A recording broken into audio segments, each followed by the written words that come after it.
plani zake nzito, na raundi hii zipo nadharia kadhaa zinazoonesha Boniface kuhusika katika kumtoa Chopeko humu ndani. Je, Boniface atashiriki vipi katika kumtoa Chopeko humu ndani na anakuja kuwa nani hasa? Ipo hivi. Loveness ni mwanamke mwenye akili nyingi sana. Anajua kabisa Kelvin hamtaki Chopeko, na kwa sasa Chopeko ana hamu sana ya kuwa na mwanaume karibu, maana umri wake unaruhusu.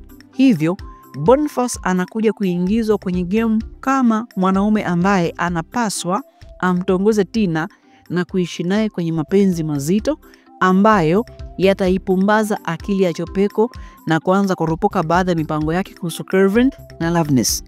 Najua umejiuliza sasa, ataropokaje mipango hiyo ingawa kuna urafiki mkubwa kati ya Boniface na Kelvin?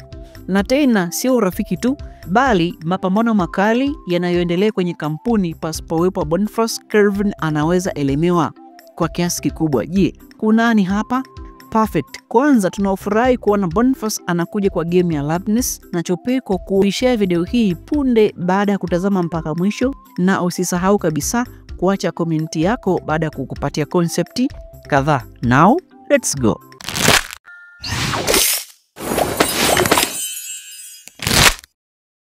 Katika mazungumzo ya Loveness na Boniface ataombwa kuwa na machukiano na Kelvin ili ionekane kama Boniface hana urafiki wa ndani na Kelvin kwa kipindi hiki ili kuichota akili ya Chopeko.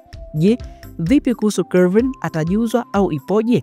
Yes, Kelvin lazima ajuzwe kwa Boniface anakuja kuhusika kwa game ya Loveness ili iwe rahisi kumuondoa hapo nyumbani, kwa sababu wayabebe mabegi ya Tina wamtupie nje nyakati za usiku akienda mahakamani kudai haki ya ndoa anayo, na hivyo Kelvin anaweza ingia matatizoni, mwisho wa siku aanze kulipa gharama kali ikiwemo kugawana mali, maana kesi itakuwa mbaya sana. Hivyo kwa wakati huo Boniface akiwa na Chopeko, mipango yote itakuwa wazi, maana udhaifu wa Chopeko utakuwa hadharani kwa kutaja mipango alionayo yote. Na hapo sasa ndipo kutakuwa na wasaa mzuri wa Loveness kutekeleza adhima yake ya kumngoa Chopeko humo ndani na kuja kuondoka pasipo mali yoyote. Hii game ya Loveness ni super sana, sikwambie mtu. Chopeko, yawezekana Chopeko akaja kulala na mzimu au kijana back, halafu ije kuonekana na mimba na si mimba Kelvin. Hiyo itakuwa njia ya kumfukuza Chopeko hapo nyumbani baada ya kupima DNA, yani damu ya mtoto pamoja na damu ya baba haviendani, na kuambiwa kwamba huna mimba ya Kelvin, una mimba ya mtu mwingine. Nipatamu hapo. Pili, kafu mambo ikaja kuwa nzito kwa Kelvin kukosa moyo na akili mpya za kuikomboa kampuni. Na muda huo sasa makucha ya Dennis na Utii kiparangoto yatanyanyuka na kuimaliza kampuni. Huenda yakaja kutokea kwenye next video. Tatu, ikiwezekana nitakupasha habari.